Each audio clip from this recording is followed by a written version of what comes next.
Yes, student. Narration next chapter. Exceptional case. Rule number first में हमने चर्चा किया था रिपोर्टिंग वर्ब प्रेजेंट या फ्यूचर का हो तो रिपोर्टेड स्पीच के टेंस में कोई परिवर्तन नहीं किया जाता है।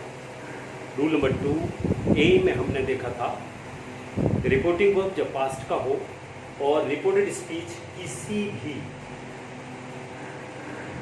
प्रेजेंट टेंस का हो, like present simple, present continuous, present perfect continuous, it's corresponding past के चारों टेंस में हम प्रेजेंट के चारों टेंस को परिवर्तित कर देते हैं। फिर हमने देखा टू बी में था कि रिपोर्टिंग वर्ब पास्ट का हो और रिपोर्टेड स्पीच भी पास्ट का हो, तब उसमें पास्ट के सिंपल को पास्ट परफेक्ट में, पास्ट का कॉन्टिन्यूअस पास्ट परफेक्ट कॉन्टिन्यूअस में, past perfect no change, past का परफेक्ट कॉन्टिन्यूअस नो चेंज, ये टू बी में देखा। फिर to C, rule number 2C में हमने देखा था कि जब रिपोर्टिंग वर्ब पास्ट का हो और रिपोर्टेड स्पीच में कोई भी फ्यूचर टेंस आया हो, लाइक फ्यूचर का simple, continuous, perfect and perfect continuous में आया हुआ विल और सेल को आपको केवल वुड में चेंज करना है, बाकी मूल टेंस में जो भी टेंस रहेगा उसके टेंस में कोई परिवर्तित नहीं करना है और आप डायरेक्ट से इनडायरेक्ट नरेशन का निर्माण कर सकते हैं। अब हम आते हैं रूल नंबर 3। रूल नंबर 3 में हम देखेंगे एक्सेप्शनल केस। कुछ अपवाद दिए गए हैं और इन अपवादों के जो भी सेंटेंस हमारे डायरेक्ट स्पीच में आएंगे, इनडायरेक्ट करते समय उसके टेंस में भी कोई परिवर्तन नहीं किया जाता है। Number first, universal truth, Hindi में अपन कह सकते हैं सार्वभौमिक सत्य। वो ऐसी घटना जो सत्य घटनाएं होती है, जैसे हम प्रतिवर्ष 15 अगस्त के दिन स्वतंत्रता दिवस मनाते हैं। Universal truth. हैबिचुअल एक्शन, कोई आदत, जैसे रोज सुबह सोने से पहले मैं 1 गिलास दूध पीता हूँ, ये आदत में आती है। जो कल भी किया, आज भी किया और कल भी करूँगा से संबंधित सेंटेंस के टेंस में भी कोई परिवर्तन नहीं होगा। तीसरा है हिस्टोरिकल इवेंट, ऐतिहासिक घटना, ऐतिहासिक घटना, इतिहास में दर्ज घटनाओं का उल्लेख हो, ऐसे सेंटेंस के टेंस में भी परिवर्तन नहीं होगा। चौथा नंबर है प्रोवर्ब्स, इडियम्स, मुहावरे या कहावतें। यदि मुहावरे या कहावतें यदि हमारे direct speech reported direct narration की रिपोर्टेड स्पीच में आया हो तो उसके टेंस में भी कोई परिवर्तन नहीं होगा। पांचवा है कस्टम्स, रीति रिवाज। हिंदू के क्या रीति रिवाज हैं, मुस्लिम के क्या रीति रिवाज हैं, पंजाबी के क्या रीति रिवाज हैं से संबंधित यदि सेंटेंस आया हो कि टेंस में कोई परिवर्तन नहीं होगा। और लास्ट पॉइंट हमारा है इमिनेंट हैपनिंग, तात्कालिक घटना, तात्कालिक घटना। तुरंत में जो घटना घटित होती हो और ऐसे थॉट्स यदि हमारे रिकॉर्डेड स्पीच में दिए हो तो उसके टेंस में भी कोई परिवर्तन नहीं किया जाता है। सबसे पहले हम लेते हैं यूनिवर्सल ट्रुथ। यूनिवर्सल ट्रुथ में नंबर फर्स्ट है और इसका एक सेंटेंस लेता हूँ, ध्यान दीजिएगा। The teacher said to the student, the earth revolves around the sun. The teacher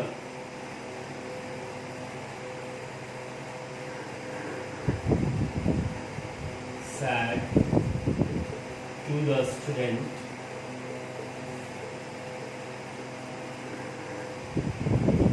the earth revolves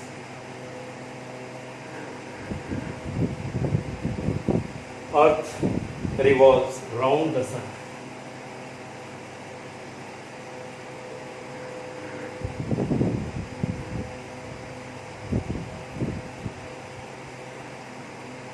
ध्यान दीजिएगा, टीचर विद्यार्थियों से कहते हैं या टीचर ने विद्यार्थियों से कहा, पृथ्वी अपने धुरी पर घूमते हुए सूर्य का चक्कर लगाती है, लगाती थी, लगाएगी। तो ये ऐसी घटना है जो सार्वभौमिक सत्य है, इसको झुठलाया नहीं जा सकता, इसके टेंस में परिवर्तन नहीं होगा। इसको इनडायरेक्ट बनाए तो क्या हो जाएगा, the teacher told the student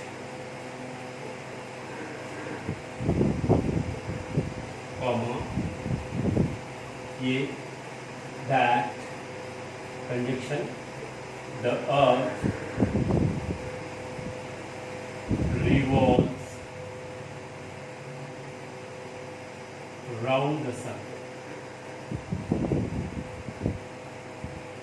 ध्यान दिया आपने, टेंस में मैंने कोई परिवर्तन नहीं किया, एस लगा है, प्रेजेंट सिंपल का है, और मैंने इसमें कोई परिवर्तन नहीं किया क्योंकि ये जो घटना है वो यूनिवर्सल ट्रुथ। एक और एग्जाम्पल यदि आप बनाना चाहें तो लिख लें, द टीचर या father said to his son, father said to his son the son rises in the east.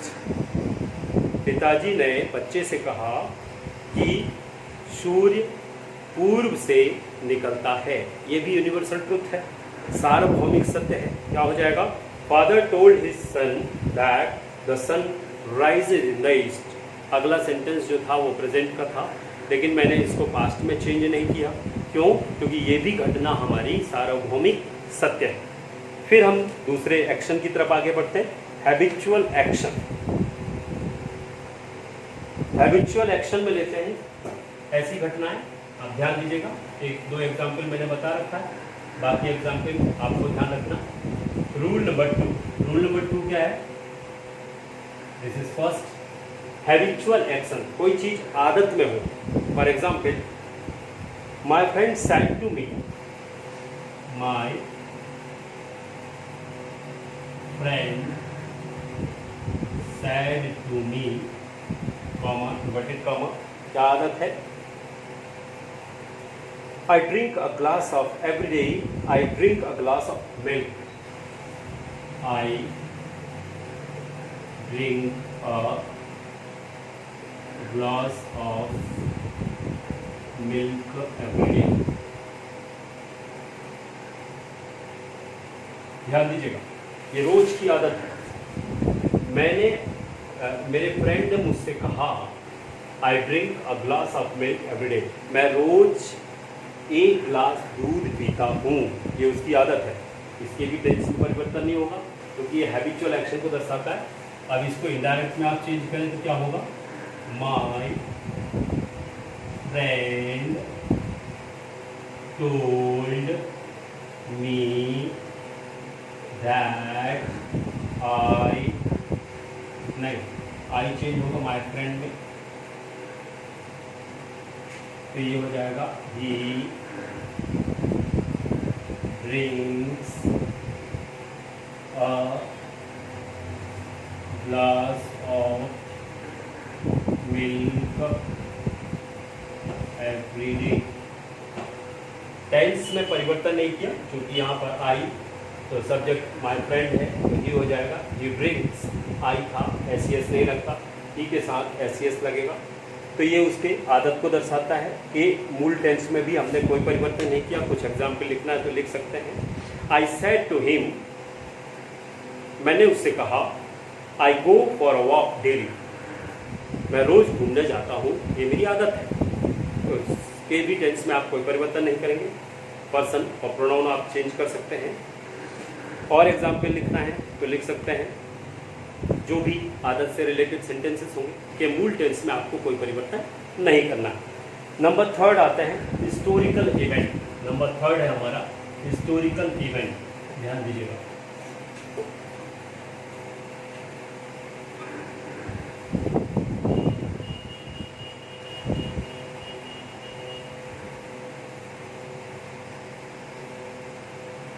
Historical event या ऐतिहासिक घटना। The teacher said to the students, the teacher said to the students, comma, inverted comma, India became independent on 15th of August 1947.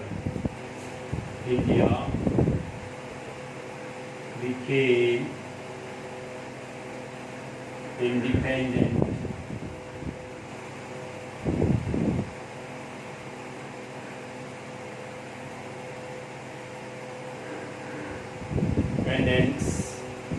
on 15th of August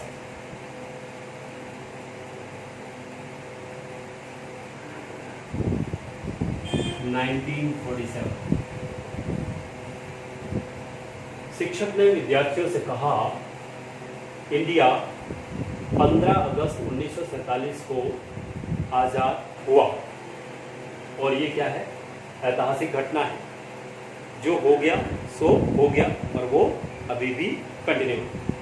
तो यहाँ हो जाएगा ये ऐतिहासिक घटना, बदलेगा नहीं tense. The teacher told the students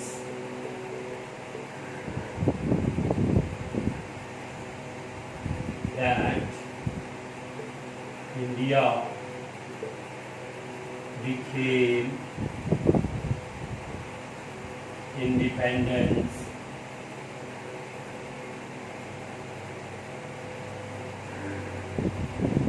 on 15th of August 1947। कोई परिवर्तन नहीं, यहाँ पास्ट था, मैंने पास्ट परफेक्ट नहीं किया क्योंकि ये ऐतिहासिक घटना है, ध्यान दीजिएगा। ऐसे ही कुछ एग्जाम्पल और। I said to my little brother, मैंने अपने छोटे भाई से कहा, 26th of January is our Republic Day। हमारा गणतंत्र दिवस 26 जनवरी को आता है या 26 जनवरी को होता है। और ये कल भी, लास्ट ईयर भी था, इस ईयर भी है और नेक्स्ट ईयर भी होगा। ये भी ऐतिहासिक घटना है। 26 जनवरी फिक्स कर दिया गया है रिपब्लिक डे के लिए, जिस दिन हमने गणतंत्र का निर्माण किया। तो ये भी हमारा ऐतिहासिक घटना है। के टेंस में भी अपने को कोई परिवर्तन नहीं करना। फिर आता है नंबर नेक्स्ट पॉइंट, और नंबर नेक्स्ट पॉइंट आपका है प्रोवर्ब्स। कोई मुहावरे या कहावतें यदि रिपोर्ट आपके डायरेक्ट स्पीच के रिपोर्टेड स्पीच में दिया हो, उसके टेंस में भी आप कोई परिवर्तन नहीं करेंगे। For example the teacher, number 4 का एग्जाम्पल है ये। Number 4, the teacher said to the students,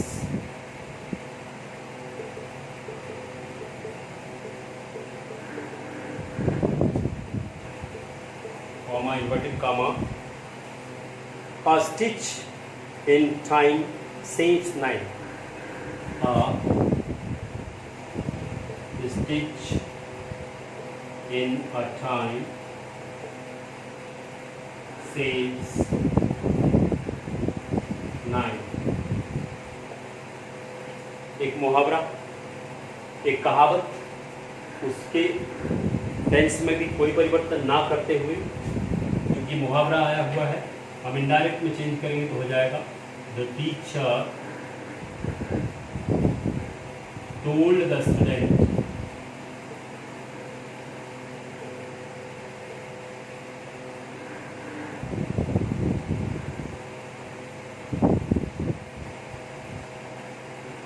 that a stitch in a time saves 9। इस तरीके से मुहावरे और कहावतें आ जाए तो भी आपको मूल टेंस में बिना परिवर्तन किए इनडायरेक्ट स्पीच का में आप चेंज कर सकते हैं। नंबर 5 आते हैं। नंबर 5 में है कस्टम्स, जिसको रीति रिवाज। नंबर 5 कस्टम्स में है father said to me Muslim bury their deeds. Father said to me comma inverted comma Muslims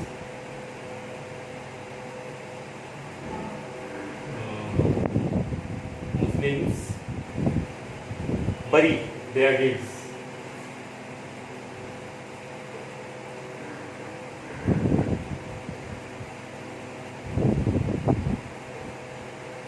पिताजी ने मुझसे कहा, मुस्लिम जो है वो मृत आत्मा को दफन करते हैं, जलाते नहीं है, दफन करते हैं। और ये परंपरा, ये रीति रिवाज उनका कल भी था, आज भी है और कल भी रहेगा।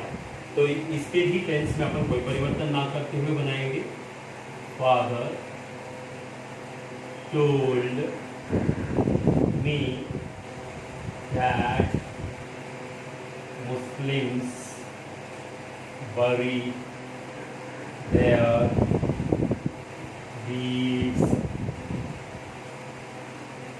ऐसे ही कुछ एग्जाम्पल और यदि लिखना चाहें तो मदर सेड टू मी, माँ ने मुझसे कहा, सिख वियर टर्बन्स, पंजाबी जो हैं वो पगड़ी बांधते हैं या पगड़ी लगाते हैं, ये भी उनकी परंपरा है। My elder brother said to me, मेरे बड़े भाई ने मुझसे कहा, क्रिश्चियंस वियर क्रॉस, क्रिश्चियंस जो होते हैं वो क्रॉस पहनते हैं। ये उनकी रीति रिवाज का अंग है, ये उनका परंपरा है, कस्टम है। के भी टेंस में कोई परिवर्तन अपन नहीं करेंगे। इस तरीके के रीति रिवाज से संबंधित जो भी सेंटेंस हमारे रिपोर्टेड स्पीच में होगा, इनडायरेक्ट करते समय उसके मूल टेंस में कोई परिवर्तन नहीं करना। लास्ट पॉइंट हमारा है इमीडिएट हैपनिंग, नंबर 6। एक एक एग्जाम्पल मैंने आपको बताया, से संबंधित मैक्सिमम एग्जाम्पल की प्रैक्टिस आप कर सकते हैं जो इन थॉट्स से रिलेटेड है। और लास्ट पॉइंट हमारा है एक्सेप्शनल केस का इमिनेंट हैपनिंग, नंबर 6। तात्कालिक घटना, तुरंत होने वाली घटना के भी टेंस में आपको कोई परिवर्तन नहीं करना। For example, my never said to me, माई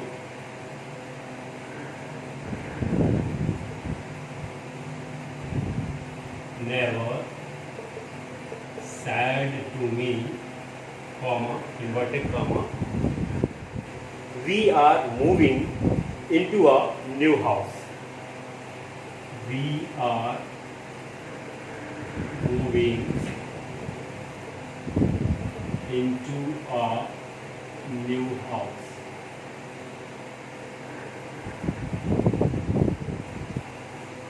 मेरे पड़ोसी ने मुझसे कहा, हम नए मकान में जा रहे हैं या नए मकान में अपने आप को शिफ्ट कर रहे हैं। ये अभी तो कुछ नहीं था, ऐसा कोई मैटर नहीं था, सडनली हमको ऐसी कोई बात नजर आए जो काम कंटिन्यू है और जिसके बारे में पहले से कोई जानकारी ना हो, तत्काल की घटना हो। ऐसे सेंटेंसों में भी आपको मूल टेंस में परिवर्तन नहीं करना है जब while converting the sentences from direct to indirect narration। तो इसका indirect speech बनेगा हमारा my never told me that we, my never जाएगा तो ये हो जाएगा they are moving, present continuous तो present continuous, into a new house। Clear हुआ? ये 6 पॉइंट्स जो मैंने आपको एक्सेप्शनल केस के अंतर्गत बताए। रूल नंबर 3 में इन बातों का आपको ध्यान रखना है। विभिन्न प्रकार के सेंटेंसों की प्रैक्टिस कीजिएगा। सिचुएशंस मैंने आपको बता दिया, 6 सिचुएशंस के अंतर्गत आने वाला डायरेक्ट स्पीच के रिकॉर्डेड स्पीच में आने वाले जो भी सेंटेंसेस होंगे उनके मूल रूप में परिवर्तन नहीं होगा। आप पर्सन और प्रोनाउन चेंज कर सकते हैं और यदि चेंजेबल है तो बाकी मूल टेंस में आपको बिना परिवर्तित किए डायरेक्ट स्पीच को इनडायरेक्ट स्पीच में आपके द्वारा परिवर्तन किया जा सकता है, वाक्यों का प्रयोग किया जा सकता है। इसके बाद आज अपन देखते हैं रूल नंबर 4, और रूल नंबर 4 में देखेंगे क्वेश्चन फॉर्मेट डायरेक्ट स्पीच से इनडायरेक्ट स्पीच में कैसे चेंज किए जाते हैं। तो ये हमारा होगा रूल नंबर 4। रूल नंबर 4 में देखेंगे क्वेश्चन सेंटेंसेस।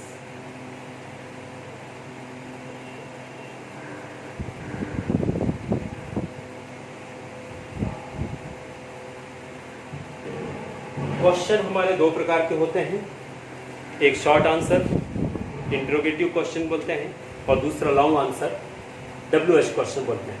तो WH क्वेश्चन और इंटरोगेटिव सेंटेंसेस यदि आपके डायरेक्ट स्पीच में आते हैं, इनडायरेक्ट करते समय किन किन बातों का आपको ध्यान रखना है, आज हम कुछ उसका चर्चा करेंगे और यहीं पर आज की क्लास को हम विराम देंगे। So you are very concentrate. Number first question हमारा है हेल्पिंग वर्ब क्वेश्चन।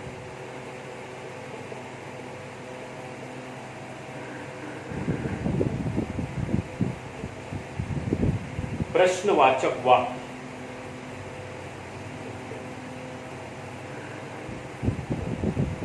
और नंबर दूसरा है WH क्वेश्चंस।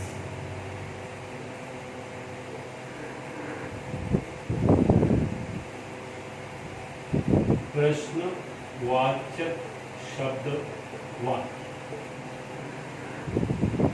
इनमें जो रिमेंबर पॉइंट्स, ध्यान दीजिएगा, रिमेंबर पॉइंट्स। नंबर फर्स्ट क्या है, जो रिपोर्टिंग वर्ब होगा वो आपका बदल जाएगा। जहां पर आप टोल्ड या सेड लगाते थे, number first reporting verb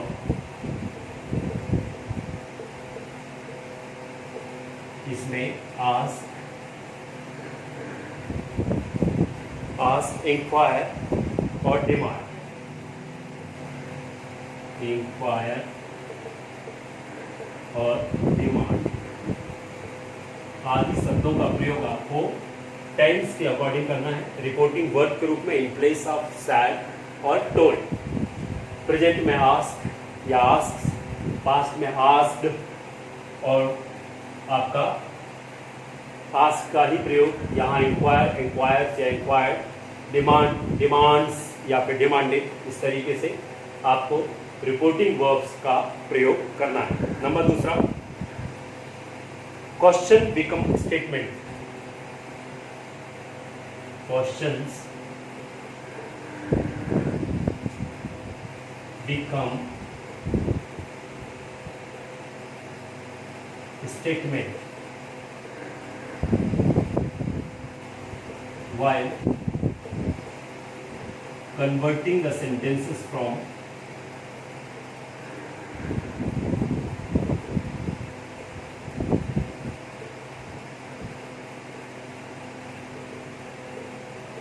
direct to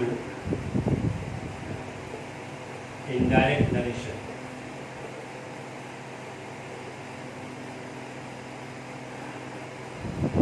आपका जो क्वेश्चन रहेगा वो अफर्मेटिव बन जाएगा, मतलब एक पॉजिटिव स्टेटमेंट बन जाएगा जब आप डायरेक्ट को इनडायरेक्ट में चेंज करते हो। दूसरी बात ये ध्यान रखना।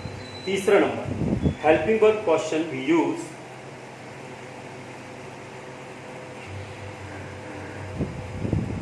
helping verb questions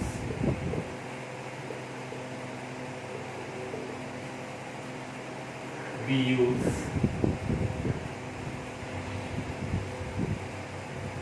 if or whether as conjunction। if or whether as conjunction। जहां पर हम दैट का प्रयोग करते थे, हेल्पिंग वर्ब क्वेश्चन में आपको दैट के स्थान पर या तो इफ का प्रयोग करना है या फिर वेदर का प्रयोग करना है। If is more useful than whether. If का प्रयोग ज्यादातर होता है, if is more useful than whether. If का प्रयोग ज्यादातर होता है in place of whether as पर कंजक्शन। अब हम सेंटेंस लेते हैं, ध्यान दीजिएगा। एक सेंटेंस लेता हूं। My friend said to me, are you reading novel? My friend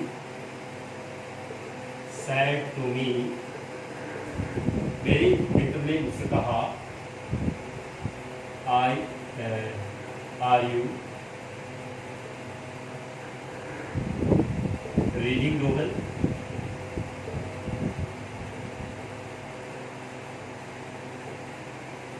मेरे मित्र ने मुझसे कहा, आर यू रीडिंग नोवेल? क्या तुम उपन्यास पढ़ रहे हो? क्वेश्चन पूछा। ध्यान दीजिएगा क्या क्या चेंज करना है इनडायरेक्ट करते समय। सबसे पहला helping verb question reporting verb के रूप में आस्क, इंक्वायर या डिमांड। ये कौन सा है? पास्ट का है, तो अपन क्या यूज करेंगे? My friend asked me. Clear होगी बात? यहाँ पर कंजक्शन के रूप में इसका प्रयोग होगा इफ का, इन place of that if, small में लिख दीजिएगा इफ। अब ये जो सेंटेंस है आर यू रीडिंग नोवेल को अफर्मेटिव बनाएंगे तो यू आर रीडिंग नोवेल बनेगा, तो इसको तो पहले पॉजिटिव करना है। अब यू किस पर कन्वर्ट होगा? मी में, तो मी क्या हो जाएगा? आई। ये क्या है? प्रेजेंट है, तो प्रेजेंट किस में चला जाएगा? पास्ट में, क्योंकि ये पास्ट है तो प्रेजेंट पास्ट में, तो इज एम आर का क्या हो जाएगा? Was were. तो ये कौन सा है? प्रेजेंट का कॉन्टिन्यूअस, तो ये पास्ट के कॉन्टिन्यूअस में, तो आई के साथ अपन यूज करेंगे वॉज। रीडिंग, रीडिंग ही रहेगा। नोवेल बन गया सेंटेंस हमारा। मेरा दोस्त मुझसे पूछता है कि आई वॉज रीडिंग नोवेल, कि मैं उपन्यास पढ़ रहा था। ठीक है, तो यहाँ पर यू ऑब्जेक्ट में, तो ये आई में चेंज हो गया, अफर्मेटिव बना दिया अपन ने, क्योंकि क्वेश्चन बिकम स्टेटमेंट। ये हमारा अफर्मेटिव स्टेटमेंट बनेगा। तो आए बाद ये प्रेजेंट का कॉन्टिन्यूअस था, इसको पास्ट के कॉन्टिन्यूअस चेंज करके ये बना दिया। एक सेंटेंस और लेते हैं और क्लियर हो पाएगा। He said to me, have you bought a book? He said to me, have you bought a book?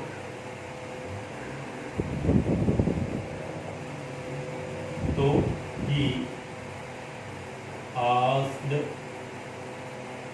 me if, clear है?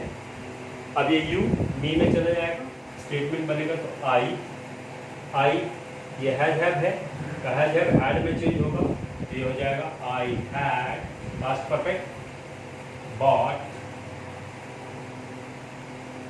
A book. बन गया, सेंटेंस कंप्लीट हो गया। तो ही asked me if I had bought a book।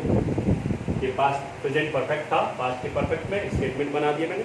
ये बात होगी question, helping verb questions की। अब हम आते हैं WH क्वेश्चन। WH क्वेश्चन में सेम हेल्पिंग वर्ब क्वेश्चन है, केवल आपको क्या चेंज करना है?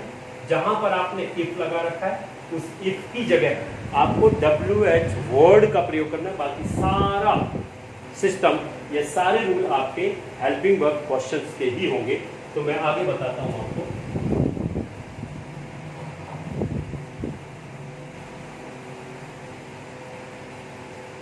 एक लेते हैं WH question.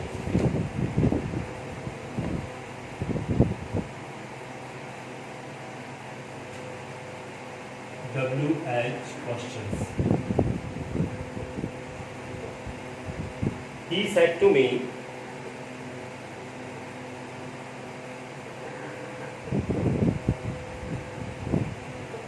what is your name? उसने मुझसे पूछा तुम्हारा नाम क्या है? लॉन्ग आंसर है, WH आया हुआ है। करना क्या है, कंजक्शन में जहां इफ लगता था आपको इफ की जगह WH वर्ड का प्रयोग करना है। बाकी सेम रूल। सबसे पहला काम, he asked me what, in place of if conjunction what. अब ये इज योर नेम, तो इसको सबसे पहले अपन क्या करें, अफर्मेटिव एक स्टेटमेंट बनाना है। तो यहाँ पर क्या हो जाएगा, यू किस में चले जाएगा, मी में, तो यहाँ हो जाएगा ये माई नेम इज ए मार, वाज में चेंज होगा, तो यहाँ my name was,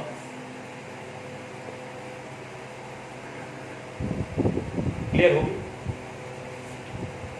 He asked me what my name was. This is direct and this is indirect speech.